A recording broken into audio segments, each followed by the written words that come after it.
سورہ بقرہ کے رکو نمبر 38 کا آغاز ہے اور یہ تیسرے پارے کا 6واں رکو ہے۔ اللہ رب العالمین نے ارشاد فرمایا، الذین ينفقون اموالهم باللیل والنہار، وہ جو اپنے مال خیرات کرتے ہیں رات میں اور دن میں، سرا وعلانیہ، چھپے اور ظاہر، چھپا کر دیتے ہیں، ظاہر میں دیتے ہیں، رات میں دیتے ہیں، دن میں دیتے ہیں، فلہم اجرہم عند ربہم، ان کے لیے ان کا اجر ہے ان کے رب کے پاس، ولا خوف علیہم ولا هم یحزنون، اور نہ ان پر کوئی خوف ہے اور نہ وہ غمگین ہوں گے۔ یعنی یہ لوگ راہ خدا میں خرچ کرنے کا بہت زیادہ شوق رکھتے ہیں اور ہر حال میں خرچ کرتے رہتے ہیں۔ شان نزول یہ ہے کہ یہ آیت کریمہ حضرت ابوبکر صدیق رضی اللہ تعالی عنہ کے حق میں نازل ہوئی، جبکہ آپ نے راہ خدا میں 40,000 دینار خرچ کیے تھے، 10,000 رات میں، 10,000 دن میں، 10,000 پوشیدہ، 10,000 ظاہر۔ ایک قول یہ ہے کہ یہ آیت کریمہ حضرت علی رضی اللہ تعالی عنہ کے حق میں نازل ہوئی، جبکہ آپ کے پاس صرف 4 درہم تھے اور کچھ نہ تھا۔ آپ نے ان چاروں کو خیرات کر دیا، ایک رات میں، ایک دن میں، ایک کو پوشیدہ، ایک کو ظاہر۔ اس آیت کریمہ میں آپ ترتیب دیکھیں، پہلے باللیل کا ذکر ہے، پھر نہار کا ذکر ہے، پہلے رات کا ذکر ہے، پھر دن کا، پہلے سرن کا ذکر ہے، پھر علانیہ کا ذکر ہے۔ سرن مانے چھپا کر، علانیہ مانے اعلانیہ۔ تو اس میں اشارہ یہ ہے کہ چھپا کر دینا ظاہر کر کے دینے سے افضل ہے۔ الذین یأکلون الربا، وہ جو سود کھاتے ہیں، لا یقومون الا کما یقوم الذی یتخبطہ الشیطان من المس، قیامت کے دن نہ کھڑے ہوں گے مگر جیسے کھڑا ہوتا ہے وہ جسے آسیب نے چھو کر مخبوط بنا دیا ہو۔ جس طرح آسیب زدہ جس پر جن کا سایہ ہو سیدھا کھڑا نہیں ہو سکتا، گرتا پڑتا چلتا ہے، قیامت کے روز سود خوروں کا یہی حال ہوگا۔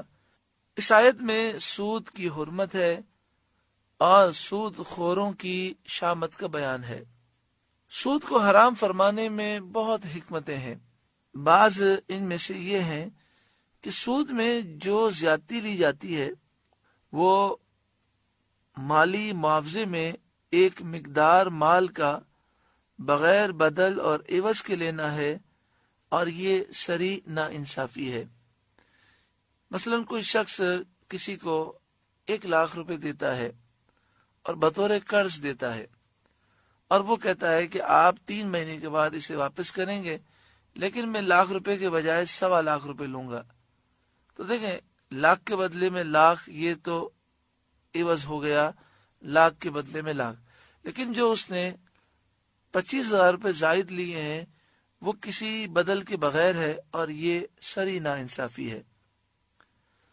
دوسری بات یہ کہ سود کا رواج بزنس کو خراب کرتا ہے، کیونکہ سود خور کو بغیر محنت کے جب مال حاصل ہو جاتا ہے تو تجارت کی تکلیف کون اٹھائے گا، اور تجارت میں، بزنس میں جو نفع نقصان کے خطرات ہیں وہ کون اپنے سر پہ لے گا۔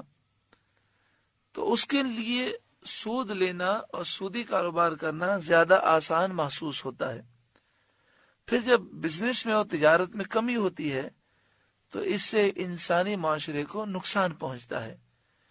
اس کو یوں سمجھیے کہ اگر ہمارے ملک میں بینک کی جو شرح سود ہے، یعنی بینک پیسے جمع کرنے پر جو سود دیتا ہے، اگر بینک اس کی شرح بڑھا دے تو مارکیٹ سے کاروبار ختم ہو جاتا ہے، لوگ بینک میں پیسہ رکھنا شروع کر دیتے ہیں، اور وہ کہتے ہیں جب بینک سے ہمیں اتنا سود مل رہا ہے تو کاروبار میں خطرات لینے کی کیا ضرورت ہے۔